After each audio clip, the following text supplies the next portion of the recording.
اللهم صل علی سیدنا محمد وعلی آلہ وصحبہ دعوت و ہدایت کی ایک ہنسی شفق لے کر میرے مصطفیٰ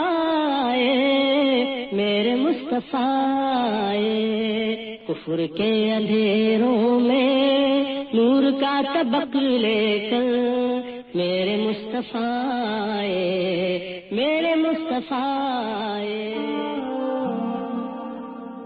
الرحیق المختوم ایپیسوڈ 13 رسول اللہ صلی اللہ علیہ وسلم پر ظلم و جور۔ چنانچہ قریش نے بلا کر وہ حدیں توڑ دیں جنہیں ظہور دعوت سے اب تک عظیم سمجھتے اور جن کا احترام کرتے آ رہے تھے۔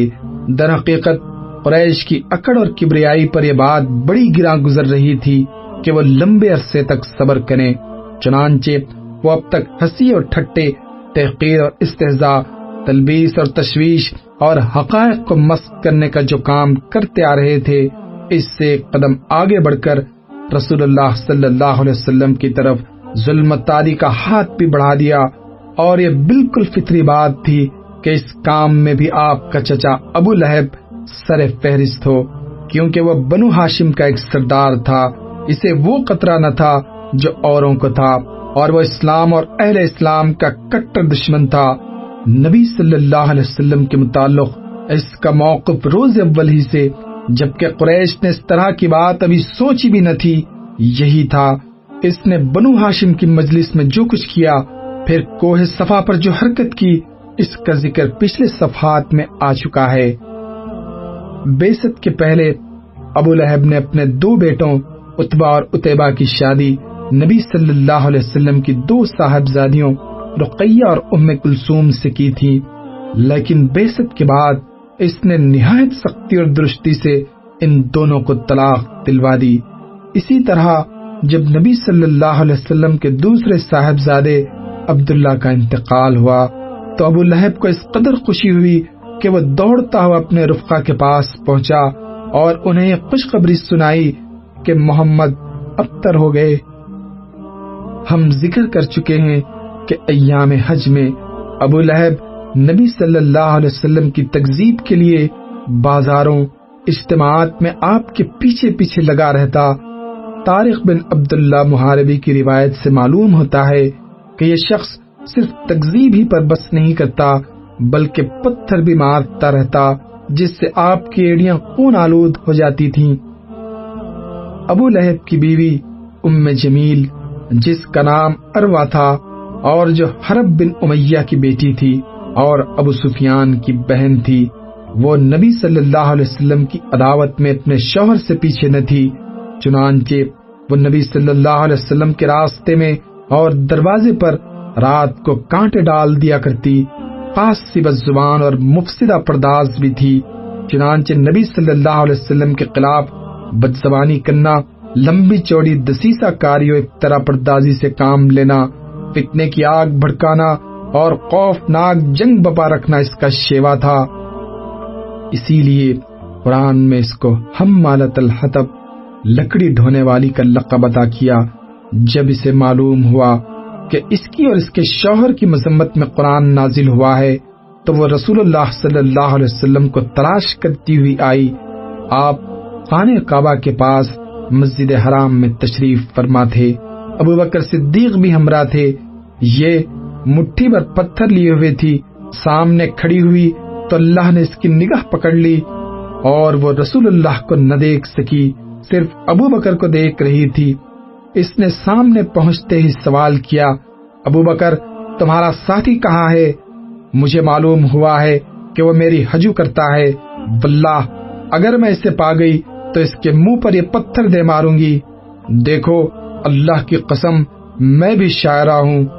پھر اس نے شعر سنایا، مزمن اسینا و امرن ابینا و دین خلینا، ہم نے مزمم کی نافرمانی کی، اس کے امر کو تسلیم نہ کیا اور اس کے دین کو نفرت و حقارت سے چھوڑ دیا۔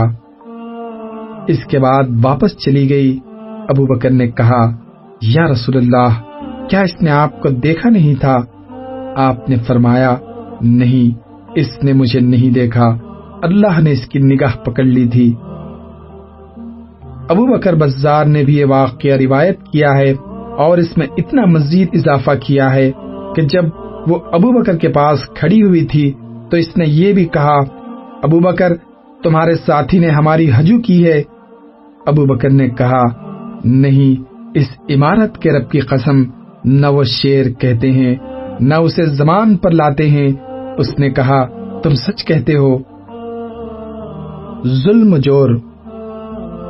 4 نبوت میں اسلامی دعوت کے منظر عام پر آنے کے بعد مشرکین نے اس کے خاتمے کے لیے سابقہ کارروائیاں رفتہ رفتہ انجام دیں، مہینوں اس سے آگے قدم نہیں بڑھایا اور ظلم و زیادتی شروع نہیں کی۔ لیکن جب دیکھا کہ یہ تدبیریں اسلامی دعوت کو ناکام بنانے میں مؤثر نہیں ہو رہی ہیں تو باہمی مشورے سے طے کیا کہ مسلمانوں کو سزائیں دے دے کر ان کو ان کے دین سے باز رکھا جائے۔ اس کے بعد ہر سردار نے اپنے قبیلے کے ماتحت لوگوں کو جو مسلمان ہو گئے تھے سزائیں دینی شروع کی، اور ہر مالک اپنے ایمان لانے والے غلاموں پر ٹوٹ پڑا۔ اور یہ بات تو بالکل فطری تھی کہ دم چھلے اور اوباش اپنے سرداروں کے پیچھے دوڑیں اور ان کی مرضی اور خواہش کے مطابق حرکت کریں۔ چنانچہ مسلمانوں اور بالخصوص کمزوروں پر ایسے ایسے مصائب توڑے گئے اور انہیں ایسی ایسی سزائیں دی گئیں جنہیں سن کر رونگٹے کھڑے ہو جاتے ہیں اور دل پھٹ جاتا ہے۔ ذیل میں محض ایک جھلک دی جا رہی ہے۔ ابو جہل جب کسی معزز اور طاقتور آدمی کے مسلمان ہونے کی خبر سنتا تو اسے برا بھلا کہتا، ذلیل و رسوا کرتا اور مال کو سخت خسارے سے دوچار کرنے کی دھمکیاں دیتا، اور اگر کوئی کمزور آدمی مسلمان ہوتا تو اسے خود بھی مارتا اور دوسروں کو بھی برانگیختہ کرتا۔ حضرت عثمان بن عفان کا چچا انہیں کھجور کی چٹائی میں لپیٹ کر نیچے سے دھواں دیتا۔ حضرت مصعب بن عمیر کی ماں کو ان کے اسلام لانے کا علم ہوا تو ان کا دانا پانی بند کر دیا اور گھر سے نکال دیا۔ یہ بڑے ناز و نعمت میں پلے تھے، شدت سے دوچار ہوئے تو کھال اس طرح سے ادھڑ گئی جیسے سانپ کینچلی چھوڑتا ہے۔ سہیب بن سنان رومی کو اس قدر سزا دی جاتی کہ ہوش و حواس جاتا رہتا اور انہیں یہ پتہ نہ چلتا کہ وہ کیا بول رہے ہیں۔ حضرت بلال امیہ بن خلف حجمی کے غلام تھے۔ امیہ ان کی گردن میں رسی ڈال کر لڑکوں کے حوالے کر دیتا اور وہ انہیں مکہ کے پہاڑوں میں گھماتے اور کھینچتے پھرتے یہاں تک کہ گردن پر رسی کا نشان پڑ جاتا۔ پھر بھی احد احد کہتے رہتے، خود بھی انہیں باندھ کر ڈنڈے مارتا اور چلچلاتی دھوپ میں جبرن بٹھائے رکھتا، کھانا پانی بھی نہ دیتا بلکہ بھوکا پیاسا رکھتا، اور ان سب سے بڑھ کر یہ ظلم کرتا، جب دوپہر کی گرمی شباب پر ہوتی تو مکے کے پتھریلے کنکروں پر لٹا کر سینے پر بھاری پتھر رکھوا دیتا، پھر کہتا، واللہ تو اسی طرح پڑا رہے گا یہاں تک کہ مر جائے یا محمد کے ساتھ کفر کرے اور لات و عزا کی پوجا کرے۔ حضرت بلال اس حالت میں بھی کہتے، احد احد، اور فرماتے، اگر مجھے کوئی ایسا کلمہ معلوم ہوتا جو تمہیں اس سے بھی زیادہ ناگوار ہوتا تو میں اسے کہتا۔ ایک روز یہی کاروائی جاری تھی کہ حضرت ابو بکر کا گزر ہوا۔ انہوں نے حضرت بلال کو ایک کالے غلام کے بدلے، اور کہا جاتا ہے کہ 200 درہم 735 گرام چاندی یا 280 درہم 1 کلو سے زائد چاندی کے بدلے خرید کر آزاد کر دیا۔ حضرت عمار بن یاسر بنو مخزوم کے غلام تھے۔ انہوں نے اور ان کے والدین نے اسلام قبول کیا تو ان پر قیامت ٹوٹ پڑی۔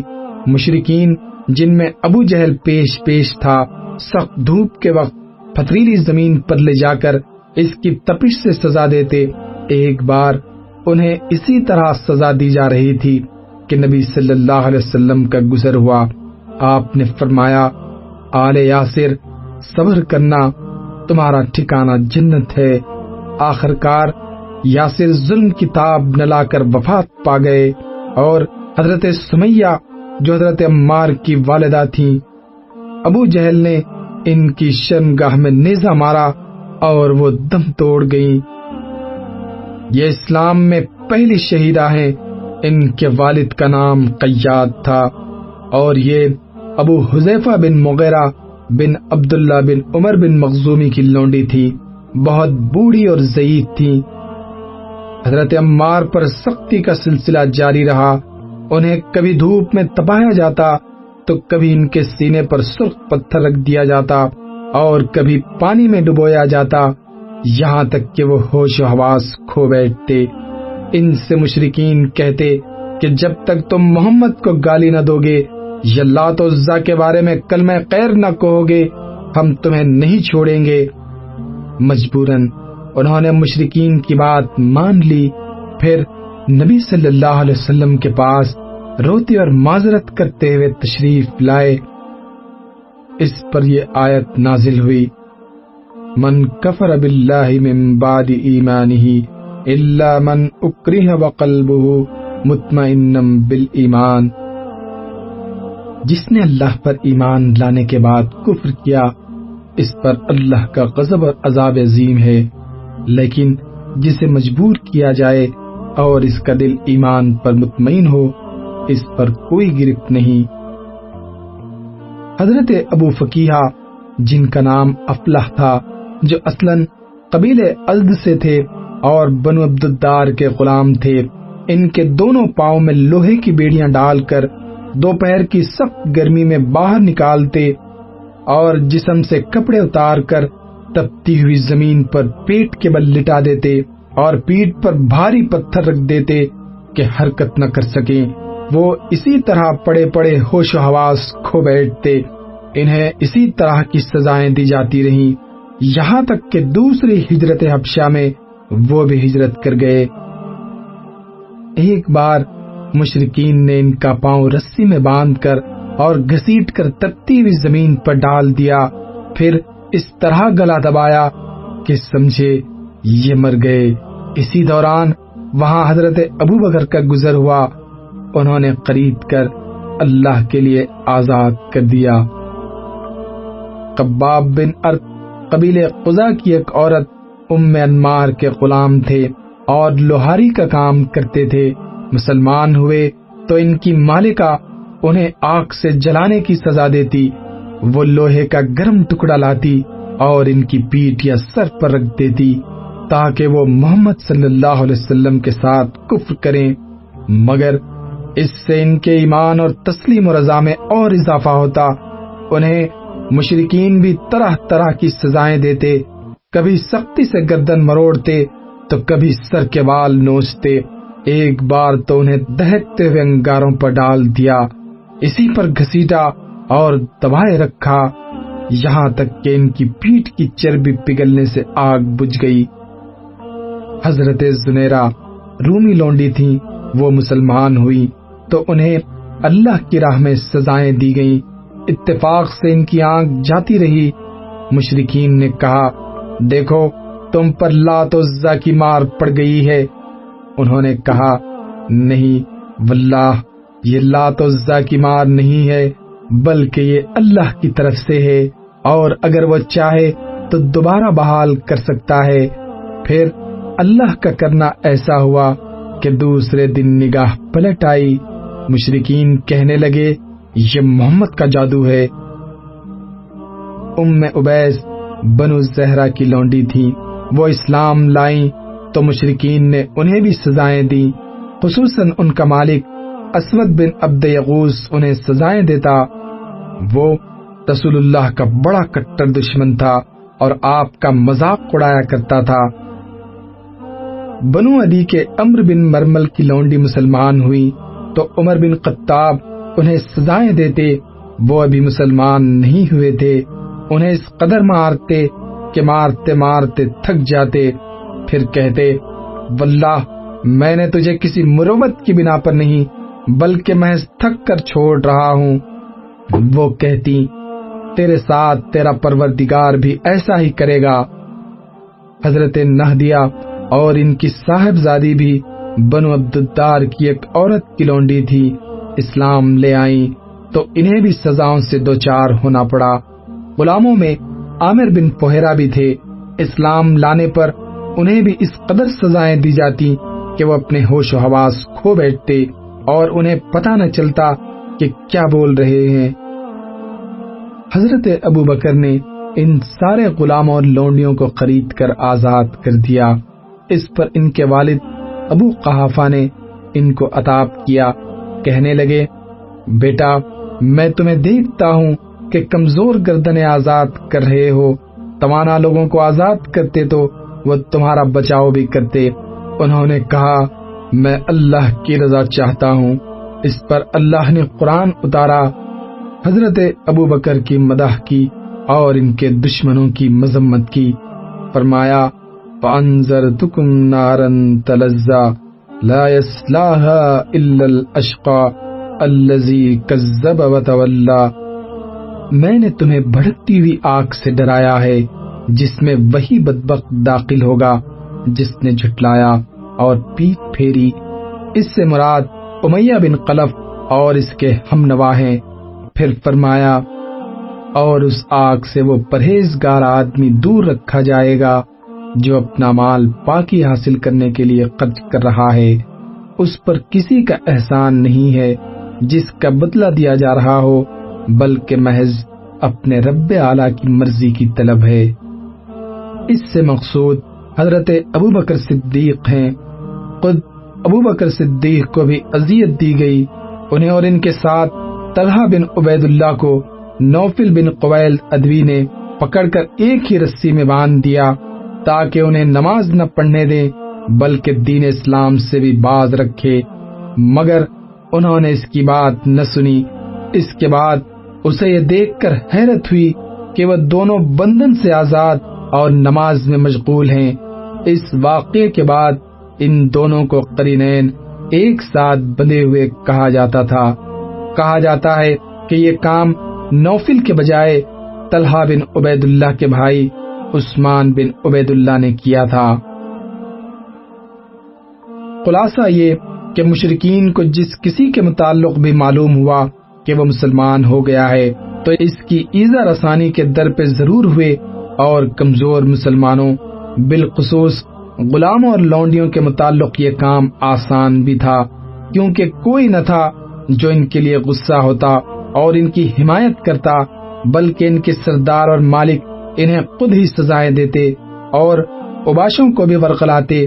البتہ بڑے لوگوں اور اشراف میں سے کوئی مسلمان ہوتا تو اس کی ایذا رسانی ذرا آسان نہ ہوتی، کیونکہ وہ اپنی قوم کی حفاظت اور بچاؤ میں ہوتا۔ اس لیے ایسے لوگوں پر خود ان کے اپنے قبیلے کے اشراف کے سوا کم ہی کوئی جرت کرتا تھا، وہ بھی بہت بچ بچا کر اور سوچ سمجھ کر۔ رسول اللہ کے بارے میں مشرکین کا موقف۔ جہاں تک رسول اللہ صلی اللہ علیہ وسلم کے معاملے کا تعلق ہے تو یہ بات یاد رکھنی چاہیے کہ آپ پرشکوہ، باوقار اور منفرد شخصیت کے مالک تھے۔ دوست و دشمن سبھی آپ کو تعظیم کی نظر سے دیکھتے تھے۔ آپ جیسی شخصیت کا سامنا اکرام و احترام ہی سے کیا جا سکتا تھا، اور آپ کے خلاف کسی نیچ اور ذلیل حرکت کی جرت کوئی رذیل اور احمق ہی کر سکتا تھا۔ اس ذاتی عظمت کے علاوہ آپ کو ابو طالب کی حمایت و حفاظت بھی حاصل تھی، اور ابو طالب مکہ کے ان گنے چنے لوگوں میں سے تھے جو اپنی ذاتی اور اجتماعی دونوں حیثیتوں سے اتنے باعظمت تھے کہ کوئی شخص بڑی مشکل سے ان کے عہد توڑنے اور ان کے قان وعدے پر ہاتھ ڈالنے کی جسارت کر سکتا تھا۔ اس صورتحال نے قریش کو سخت پریشانی اور کشمکش سے دوچار کر رکھا، جو تقاضا کر رہی تھی کہ کسی ناپسندیدہ دائرے میں پڑے بغیر اس مشکل سے نکلنے کے لیے سنجیدگی سے غور کریں۔ بلاخر انہیں یہ راستہ سمجھ میں آیا کہ سب سے بڑے ذمہ دار ابو طالب سے بات چیت کریں، لیکن خاص سی حکمت اور واقعیت پسندی کے ساتھ اور ایک گونا چیلنج اور پوشیدہ دھمکی لیے ہوئے، تاکہ جو بات کہی جائے اسے وہ تسلیم کر لیں۔ قریش کا وقت ابو طالب کی خدمت میں۔ ابن ساخ کہتے ہیں کہ اشراف قریش سے چند آدمی ابو طالب کے پاس گئے اور بولے، ابو طالب، آپ کے بھتیجے نے ہمارے معبودوں کو برا بھلا کہا ہے، ہمارے دین کی عیب چینی کی ہے، ہماری عقلوں کو حماقت زدہ کہا ہے اور ہمارے باپ دادا کو گمراہ قرار دیا ہے، لہذا یا تو آپ انہیں اس سے روک دیں یا ہمارے اور ان کے درمیان سے ہٹ جائیں، کیونکہ آپ بھی ہماری طرح ان سے مختلف دین پر ہیں، ہم ان کے معاملے میں آپ کے لیے بھی کافی رہیں گے۔ اس کے جواب میں ابو طالب نے نرم بات کہی اور روادارانہ لب و لہجہ اختیار کیا، چنانچہ وہ واپس چلے گئے اور رسول اللہ صلی اللہ علیہ وسلم اپنے سابقہ طریقے پر رواں دواں رہتے ہوئے اللہ کا دین پھیلانے اور اس کی تبلیغ کرنے میں مصروف رہے۔ لیکن جب قریش نے دیکھا کہ آپ دعوت اللہ کے کام میں حسب سابق مصروف عمل ہیں تو زیادہ دیر تک صبر نہ کر سکے، بلکہ آپس میں خاصی چموگوئیاں کی اور ناگواری کا اظہار کیا، حتیٰ کہ ابو طالب سے دوبارہ زیادہ سخت اور سنگین لہجے میں گفتگو کرنے کا فیصلہ کیا۔ ابو طالب کو قریش کی دھمکی۔ اس فیصلے کے بعد سرداران قریش ابو طالب کے پاس پھر حاضر ہوئے اور بولے، ابو طالب، آپ ہمارے اندر سن و شرف اور اعزاز کے مالک ہیں، ہم نے آپ سے گزارش کی تھی کہ آپ اپنے بھتیجے کو روکیے، لیکن آپ نے انہیں نہیں روکا۔ آپ یاد رکھیے، ہم اسے برداشت نہیں کر سکتے کہ ہمارے آباء و اجداد کو گالیاں دی جائیں، ہماری عقل و فہم کو حماقت زدہ قرار دیا جائے اور ہمارے معبودوں کی عیب چینی کی جائے۔ آپ روک دیجئے، ورنہ ہم آپ سے اور ان سے ایسی جنگ چھیڑ دیں گے کہ ایک فریق کا صفایا ہو کر رہے گا۔ ابو طالب پر اس زوردار دھمکی کا بہت زیادہ اثر ہوا اور انہوں نے رسول اللہ صلی اللہ علیہ وسلم کو بلا کر کہا، بھتیجے، تمہاری قوم کے لوگ میرے پاس آئے تھے اور ایسی ایسی باتیں کہہ گئے ہیں، اب مجھ پر اور خود اپنے آپ پر رحم کرو اور اس معاملے میں مجھ پر اتنا بوجھ نہ ڈالو جو میرے بس سے باہر ہے۔ یہ سن کر رسول اللہ صلی اللہ علیہ وسلم نے سمجھا کہ اب آپ کے چچا بھی آپ کا ساتھ چھوڑ دیں گے اور وہ بھی آپ کی مدد سے کمزور پڑ گئے ہیں، اس لیے فرمایا، چچا جان، اللہ کی قسم، اگر یہ لوگ میرے داہنے ہاتھ میں سورج اور بائیں ہاتھ میں چاند رکھ دیں کہ میں اس کام کو اس حد تک پہنچائے بغیر چھوڑ دوں کہ یا تو اللہ اسے غالب کر دے یا میں اسی راہ میں فنا ہو جاؤں، تب تک میں اس کام کو نہیں چھوڑ سکتا۔ اس کے بعد آپ کی آنکھیں اشک بار ہو گئیں، آپ رو پڑے اور اٹھ گئے۔ جب واپس ہونے لگے تو ابو طالب نے پکارا اور سامنے تشریف لائے تو کہا، بھتیجے، جاؤ، جو چاہو کہو، اللہ کی قسم میں تمہیں کبھی بھی کسی بھی وجہ سے نہیں چھوڑ سکتا۔ اور یہ اشعار کہے، واللہ وہ لوگ تمہارے پاس اپنی جمیعت سمیت بھی ہرگز نہیں پہنچ سکتے، یہاں تک کہ میں مٹی میں دفن کر دیا جاؤں۔ تم اپنی بات کھلم کھلا کہو، تم پر کوئی قدغن نہیں، تم خوش ہو جاؤ اور تمہاری آنکھیں اس سے ٹھنڈی ہو جائیں۔ قریش ایک بار پھر ابو طالب کے سامنے۔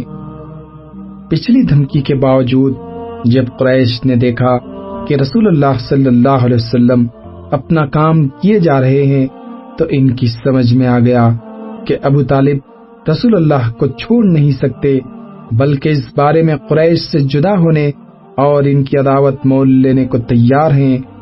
چنانچہ وہ لوگ ولید بن مغیرہ کے لڑکے عمارہ کو ہمراہ لے کر ابو طالب کے پاس پہنچے اور ان سے یوں عرض کیا، اے ابو طالب، یہ قریش کا سب سے بانکا اور خوبصورت نوجوان ہے، آپ اسے لے لیں۔ اس کی دیت اور نصرت کے آپ حقدار ہوں گے۔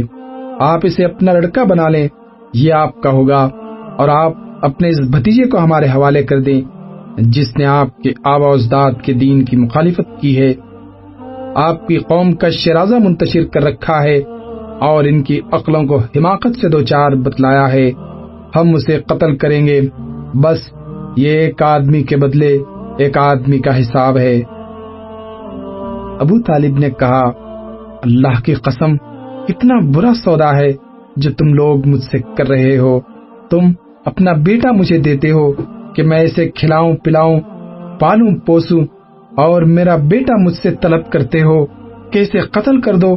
اللہ کی قسم، یہ نہیں ہو سکتا۔ اس پر نوفل بن عبد مناف کا پوتا مطعم بن عدی بولا، اللہ کی قسم، اے ابو طالب، تم سے تمہاری قوم نے انصاف کی بات کہی ہے اور جو صورت تمہیں ناگوار ہے اس سے بچنے کی کوشش کی ہے، لیکن دیکھتا ہوں کہ تم ان کی کسی بات کو قبول نہیں کرنا چاہتے۔ جواب میں ابو طالب نے کہا، واللہ تم لوگوں نے مجھ سے انصاف کی بات نہیں کی ہے، بلکہ تم بھی میرا ساتھ چھوڑ کر میرے مخالف لوگوں کی مدد پر تلے بیٹھے ہو، تو ٹھیک ہے، جو چاہو کرو۔ ابو لہب اس کے باوجود یہ ساری حرکتیں کر رہا تھا کہ رسول اللہ صلی اللہ علیہ وسلم کا چچا اور پڑوسی تھا، اس کا گھر آپ کے گھر سے متصل تھا، اسی طرح آپ کے دوسرے پڑوسی بھی آپ کو گھر کے اندر ستاتے تھے۔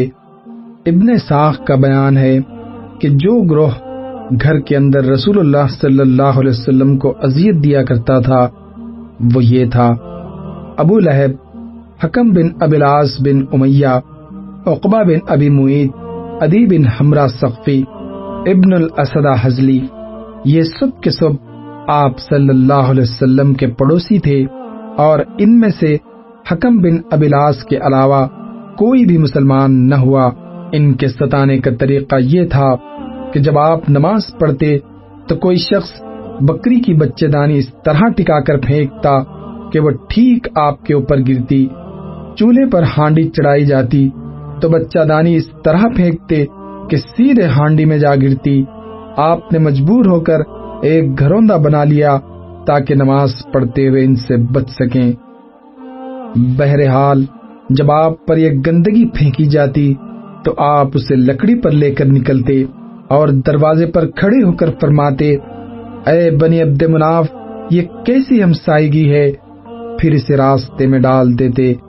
عقبہ بن ابی معیط اپنی بدبختی اور قباست میں اور بڑھا ہوا تھا، چنانچہ صحیح بخاری میں حضرت عبداللہ بن مسعود سے مروی ہے کہ نبی صلی اللہ علیہ وسلم بیت اللہ کے پاس نماز پڑھ رہے تھے اور ابو جہل اور اس کے کچھ رفقا بیٹھے ہوئے تھے کہ اتنے میں باز نے باز سے کہا، کون ہے جو بنی فلاں کی اونٹ کی اوجڑی لائے اور جب محمد سجدہ کریں تو ان کی پیٹھ پر ڈال دے۔ اس پر قوم کا بدبخت ترین آدمی عقبہ بن ابی معیط اٹھا اور اوجھ لا کر انتظار کرنے لگا۔ جب نبی صلی اللہ علیہ وسلم سجدے میں تشریف لے گئے تو اسے آپ کی پیٹھ پر دونوں کندھوں کے درمیان ڈال دیا۔ میں سارا ماجرا دیکھ رہا تھا مگر کچھ نہیں کر سکتا تھا، کاش میرے اندر بچانے کی طاقت ہوتی۔ حضرت ابن مسعود فرماتے ہیں کہ اس کے بعد وہ ہنسی کے مارے ایک دوسرے پر گرنے لگے اور رسول اللہ سجدے میں ہی پڑے رہے، سر نہ اٹھایا، یہاں تک کہ فاطمہ آئیں اور آپ کی پیٹھ سے اوجھ ہٹا کر پھینکی۔ تب آپ نے سر اٹھایا، پھر 3 بار فرمایا، اللہم علیک بقریش، اے اللہ تو قریش کو پکڑ لے۔ جب آپ نے بد دعا کی تو ان پر بہت گراں گزری، کیونکہ ان کا عقیدہ تھا کہ اس شہر میں دعائیں قبول کی جاتی ہیں۔ اس کے بعد آپ نے نام لے لے کر بد دعا کی، اے اللہ ابو جہل کو پکڑ لے اور عتبہ بن ربیعہ، شیبہ بن ربیعہ، ولید بن عتبہ، امیہ بن خلف اور عقبہ بن ابی معیط کو پکڑ لے۔ انہوں نے 7ویں کا بھی نام گنایا لیکن راوی کو یاد نہ رہا۔ ابن مسعود فرماتے ہیں کہ اس ذات کی قسم جس کے ہاتھ میں میری جان ہے، میں نے دیکھا کہ جن لوگوں کے نام رسول اللہ صلی اللہ علیہ وسلم نے گن گن کر لیے تھے، سب کے سب بدر کے کنویں میں مقتول پڑے ہوئے تھے۔ امیہ بن خلف کا وتیرہ تھا کہ وہ جب رسول اللہ صلی اللہ علیہ وسلم کو دیکھتا تو لام تان کرتا۔ اسی کے متعلق یہ آیت نازل ہوئی، ویل لکل ہمزۃ لمزہ، ہر لان تان اور برائی کرنے والے کے لیے تباہی ہے۔ ابن ہشام کہتے ہیں ہمزہ وہ شخص ہے جو علانیہ گالی بکے اور آنکھیں ٹیڑھی کر کے اشارے کرے، اور لمزہ وہ شخص جو پیٹھ پیچھے لوگوں کی برائیاں کرے اور انہیں اذیت دے۔ امیہ کا بھائی ابی بن خلف عقبہ بن ابی معیط کا گہرا دوست تھا۔ ایک بار عقبہ نے نبی صلی اللہ علیہ وسلم کے پاس بیٹھ کر کچھ سنا۔ ابی کو معلوم ہوا تو اس نے سخت سست کہا، عتاب کیا اور اس سے مطالبہ کیا کہ وہ جا کر رسول اللہ کے منہ پر تھوک آئے۔ آخر عقبہ نے ایسا ہی کیا۔ خود ابی بن خلف نے ایک مرتبہ ایک بوسیدہ ہڈی لا کر توڑی اور ہوا میں پھینک کر رسول اللہ کی طرف اڑا دی۔ اخنس بن شریق ثقفی بھی رسول اللہ کے ستانے والوں میں تھا۔ قرآن میں اس کے 9 اوصاف بیان کیے گئے ہیں جس سے اس کے کردار کا اندازہ ہوتا ہے۔ ارشاد ہے، تم بات نہ مانو کسی قسم کھانے والے ذلیل کی جو لام تان کرتا ہے، چغلیاں کھاتا ہے، بھلائی سے روکتا ہے، حد درجے ظالم، بد عمل اور جفاکار ہے، اور اس کے بعد بد اصل بھی ہے۔ ابو جہل کبھی کبھی رسول اللہ صلی اللہ علیہ وسلم کے پاس آ کر قرآن سنتا تھا، لیکن بس سنتا ہی تھا، ایمان و اطاعت اور ادب و خشیت اختیار نہیں کرتا۔ وہ رسول اللہ کو اپنی بات سے اذیت پہنچاتا اور اللہ کی راہ سے روکتا تھا، پھر اپنی اس حرکت اور بڑائی پر ناز اور فخر کرتا، گویا اس نے قابل ذکر کارنامہ انجام دے دیا ہے۔ قرآن مجید کی آیات اسی شخص کے بارے میں نازل ہوئی۔ نہ اس نے صدقہ دیا، نہ نماز پڑھی، بلکہ جھٹلایا اور پیٹ پھیری، پھر وہ اکڑتا ہوا اپنے گھر والوں کے پاس گیا، تیرے خوب لائق ہے، خوب لائق ہے۔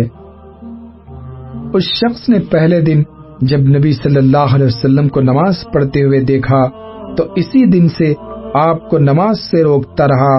ایک بار نبی صلی اللہ علیہ وسلم مقام ابراہیم کے پاس نماز پڑھ رہے تھے کہ اس کا گزر ہوا۔ دیکھتے ہی بولا، محمد، کیا میں نے تجھے اس سے منع نہیں کیا تھا؟ ساتھ ہی دھمکی بھی دی۔ رسول اللہ نے بھی ڈانٹ کر سختی سے جواب دیا۔ اس پر وہ کہنے لگا، اے محمد، کاہے کی دھمکی دے رہے ہو؟ دیکھو، اللہ کی قسم، اس وادی میں میری محفل سب سے بڑی ہے۔ اس پر اللہ تعالیٰ نے یہ آیت نازل فرمائی، اچھا تو بلائے اپنی محفل کو، ہم بھی سزا کے فرشتوں کو بلائے دیتے ہیں۔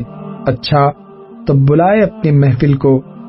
ایک روایت میں مذکور ہے کہ رسول اللہ صلی اللہ علیہ وسلم نے اس کا گریبان گلے کے پاس پکڑ لیا اور جھنجھوڑتے ہوئے فرمایا، تیرے لیے بہت ہی موزوں ہے۔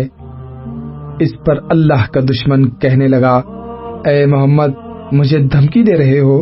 اللہ کی قسم، تم اور تمہارا پروردگار میرا کچھ نہیں کر سکتے۔ میں مکے کی دونوں پہاڑیوں کے درمیان چلنے پھرنے والوں میں سب سے زیادہ معزز ہوں۔ بہرحال اس ڈانٹ کے باوجود ابو جہل اپنی حماقت سے باز آنے والا نہ تھا، بلکہ اس کی بدبختی میں کچھ اور اضافہ ہی ہو گیا۔ چنانچہ صحیح مسلم میں ابو ہریرہ سے مروی ہے کہ ایک بار سرداران قریش سے ابو جہل نے کہا کہ محمد آپ حضرات کے روبرو اپنا چہرہ خاک آلود کرتا ہے۔ جواب دیا گیا، ہاں۔ اس نے کہا، لات و عزا کی قسم، اگر میں نے اس حالت میں اسے دیکھ لیا تو اس کی گردن روند دوں گا اور اس کا چہرہ مٹی پر رگڑ دوں گا۔ اس کے بعد اس نے رسول اللہ صلی اللہ علیہ وسلم کو نماز پڑھتے ہوئے دیکھ لیا اور اس ظام میں چلا کہ آپ کی گردن روند دے گا، لیکن لوگوں نے اچانک کیا دیکھا کہ وہ ایڑی کے بل پلٹ رہا ہے اور دونوں ہاتھ سے بچاؤ کر رہا ہے لوگوں نے کہا ابو الحکم تمہیں کیا ہوا؟ اس نے کہا میرے اور اس کے درمیان آگ کی ایک خندق ہے، ہولناکیاں ہیں اور پر ہیں۔ رسول اللہ صلی اللہ علیہ وسلم نے فرمایا اگر وہ میرے قریب آتا تو فرشتے اس کا ایک ایک عضو اچک لیتے۔ یہ اس ظلم و جور کا ایک نہایت مختصر خاکہ ہے جو اہل اللہ اور سکان حرم ہونے کا دعویٰ رکھنے والے سرکش مشرکین کے ہاتھوں رسول اللہ صلی اللہ علیہ وسلم اور مسلمانوں کو سہنا پڑ رہے تھے۔